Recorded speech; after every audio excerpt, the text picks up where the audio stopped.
자, 오늘 뭐 계속 이야기 나왔는데, 첫 번째 주제. 왜 결국은 강선우라고 하는 사람을 선택할까? 아직까지 뭐 기회는 남아있지만, 오늘까지 조금 전까지 나오는 상황으로서는 계속 그거잖아요. 강선우에 대해서는 밀고 나가겠다. 예, 서울입니다. 예, 오늘 서울 출장이라 가지고, 오늘부터 서울 와 있습니다. 이재명 정부와, 사실 이재명 정부도 정부지만 민주당이 아집이지요. 어제 우상호 비서실장이 아주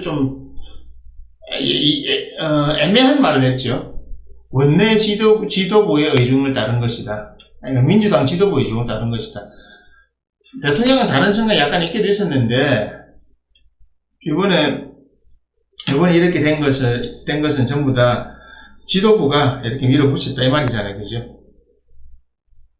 그 말은 뭐냐면 아주 간단하게 말씀드리면 민주당 지도부에서 지금 어떤 식으로든 이 행위 자체를 지금 강선우를 뽑지 않겠다는 갑질의 의혹을 떠나서 이제 본인들이 잡은 기득권에서 물러서지 않겠다는 겁니다. 한마디로 뭐냐면 이제 우리야 나야 이겁니다. 한마디로 나야 나.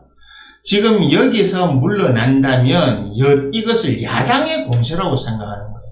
제가 다른 채널에서도 말했지만 이 야당의 공세가 아니거든요.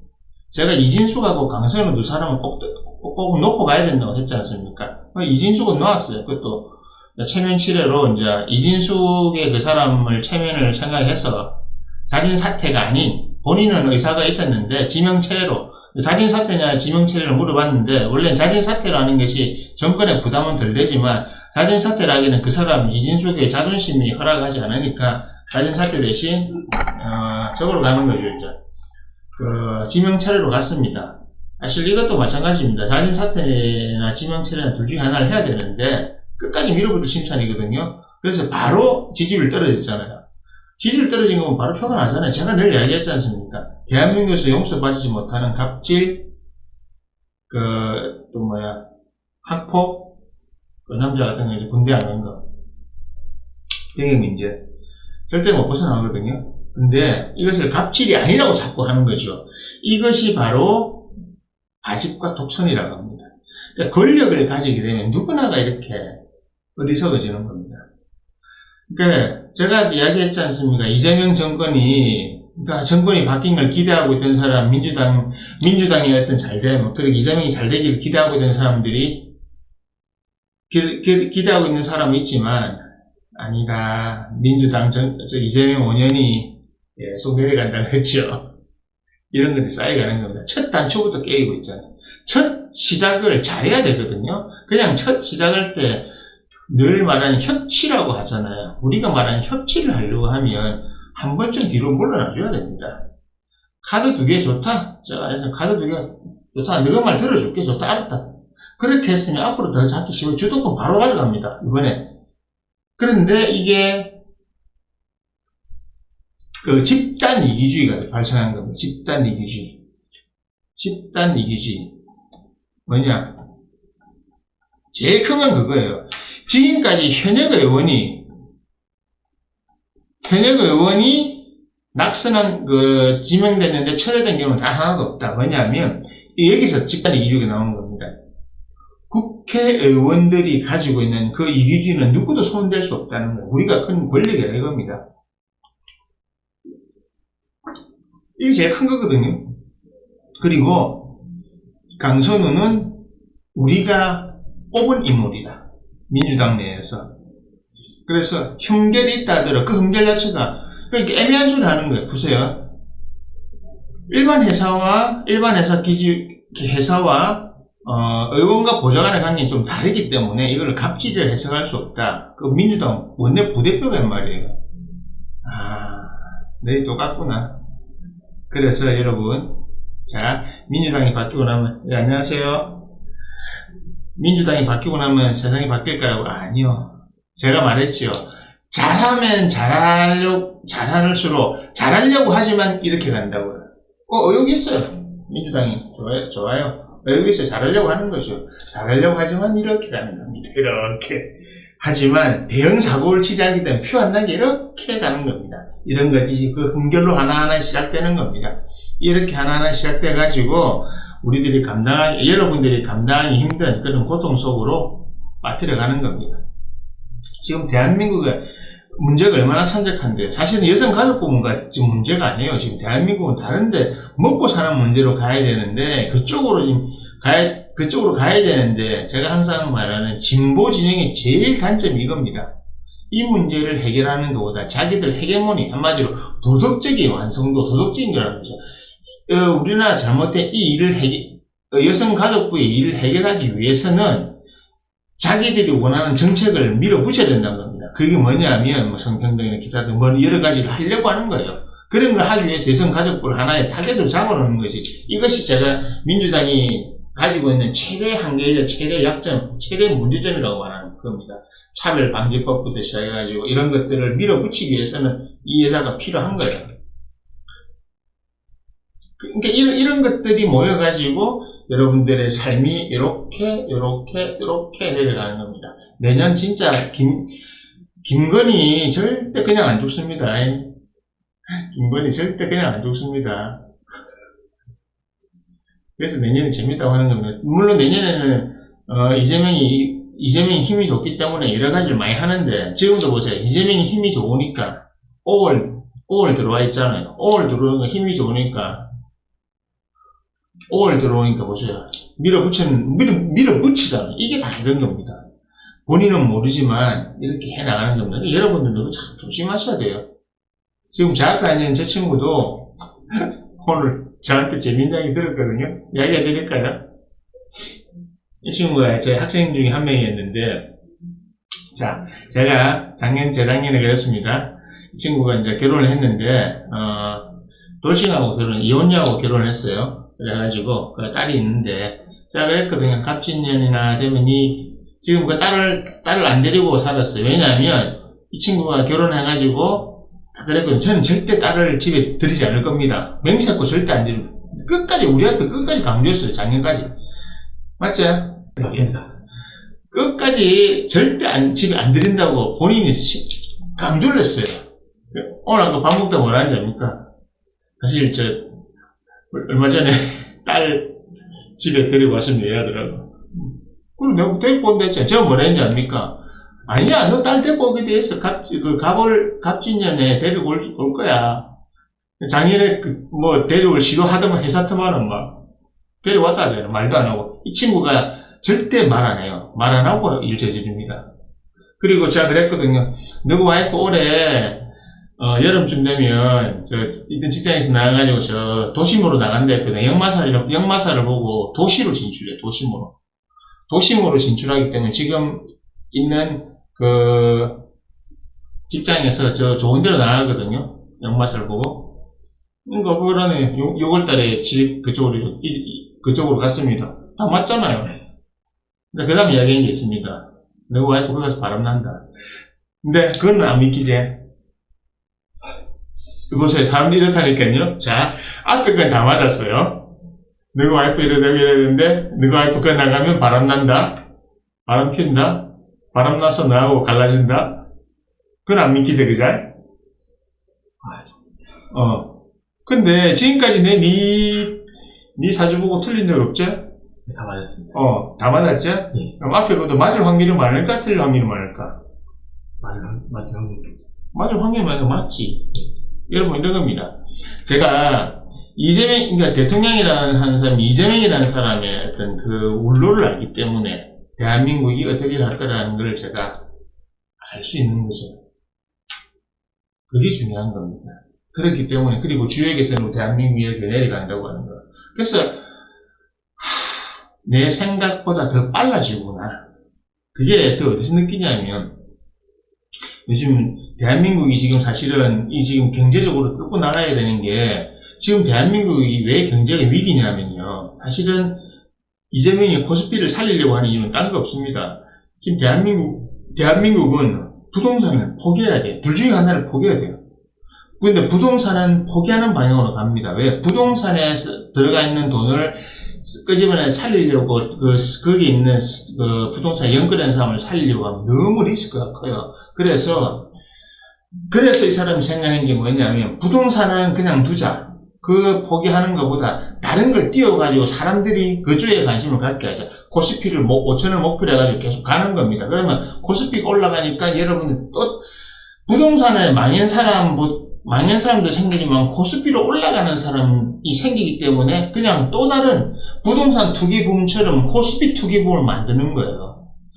코스피 투기붐을 만들어서 코스피 붐으로서 2천, 3천, 4천, 5천까지 목표로 하면 사람들은 여기서 있던 사람들이 1분의 1로 갈 거고 나머지는 망하겠죠. 망하는 사람 그리고 자영업자들하고 망해도 신경 못 씁니다. 왜? 여러분 생각해 보세요. 나는 돈이 약간 있었는데 부동산에 안 하고 돈 갖고 있었는데 주식했는데 돈이 벌어났다. 그러면 내 잘 되는 것만 생각하지 남 잘 되는 건, 남 못 되는 건 생각 안 하잖아요. 그래서 갔는데 이 부동산에서 넘어가서 코스피로 올라가는 건 좋아요. 코스피로 띄우는 것까지는 좋아요. 뭐로 띄우냐는 거예요. 코스피가 지금 부동산에 돈을 넣던 걸 코스피에 돈을 투자하라고 하는 거지만 실제로 주식이라고 하는 거는요. 주식의 상장인 주식 회사들이 이득이 많이 나고 그 이득을 통해서 거기 일하는 사람들이 월급을 많이 받고 해서 여러분들이 실제 경제가 좋아지는 것이 진짜 코스피가 올라가는 겁니다. 주가가 올라가는 것이. 그런데 실제 그게 아니잖아요. 지금 이 모습은 그게 아니고 그냥 코스피만 띄우는 겁니다. 또 다른 그냥 경기 부양체일 뿐이에요. 실체가 없단 말입니다. 우리나라 지금 기업 중에 잘 되는 데 누가 있습니까? 우리나라 기업 중에 장사 잘 되는 데 누가 있습니까? 하나 꼽아보세요.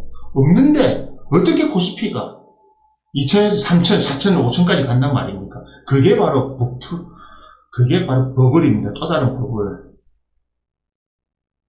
우리가 지금 할 수 있는 것은 일단 실물 경제는 떨어졌기 때문에 그래서 자꾸 AI로 간다 뭐 한다 하는데 AI는요 우리나라는요 중국이 전 세계 AI 강국은 2대 강국은요 미국과 중국입니다. 미국은요 부동산 포기했어요 봅니다. 포기했습니다 지금. 그래서 부동산은 포기하고 다른 거로 돈을 벌려고 하는데 그게 자율주행 자동차, 미래 먹거리 AI 두 개입니다.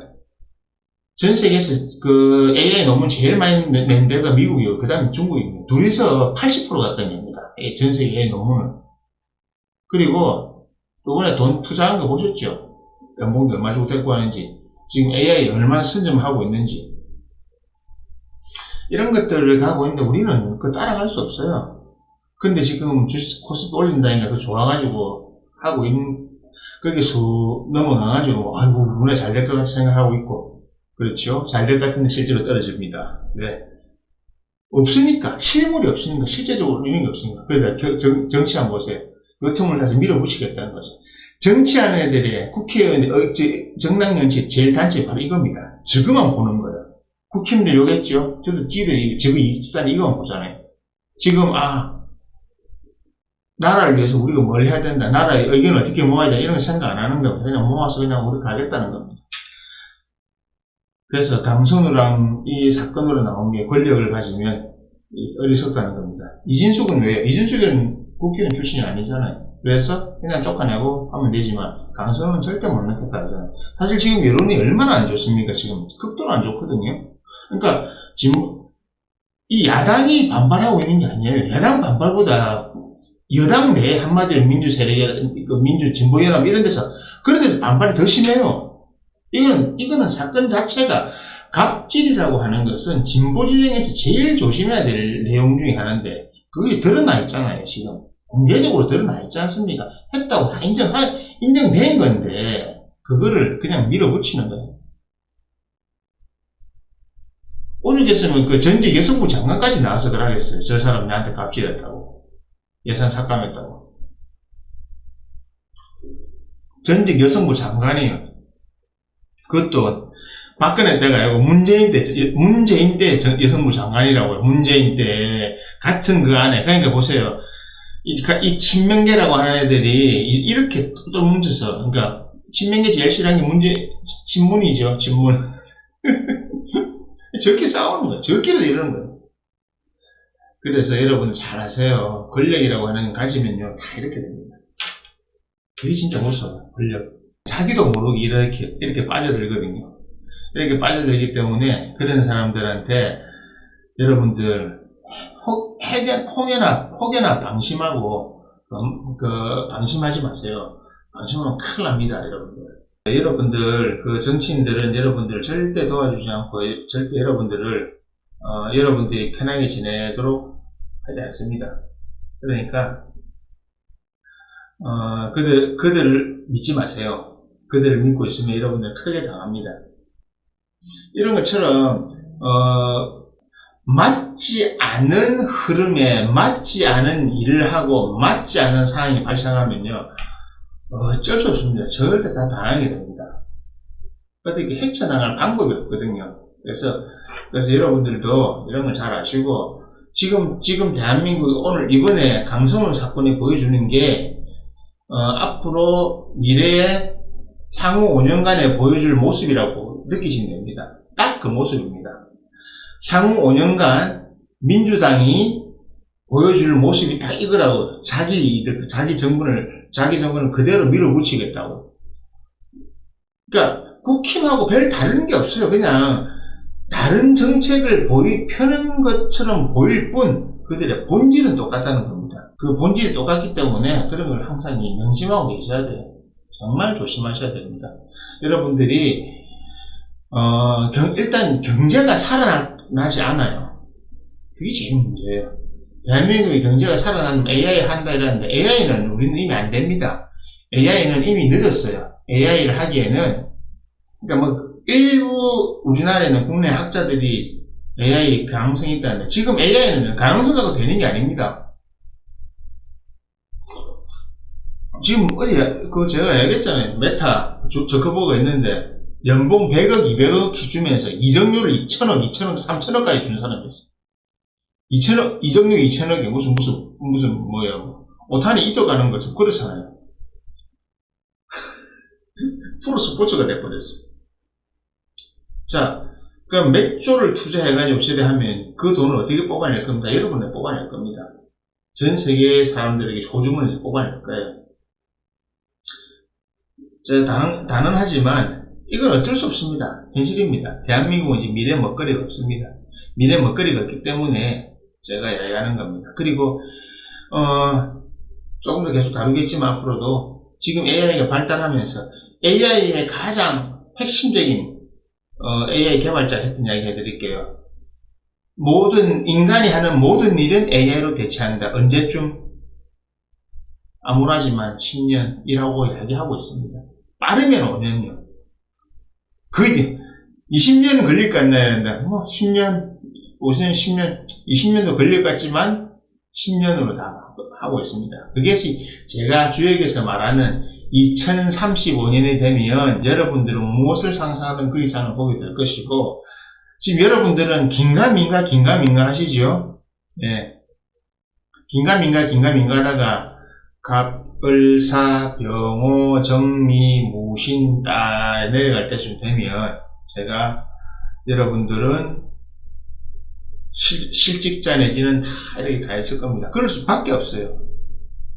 지금 딱 이번에 첫 사건에 우리나라 정치가 5년 동안 헛짓하겠다는 그대로 보여주거든요.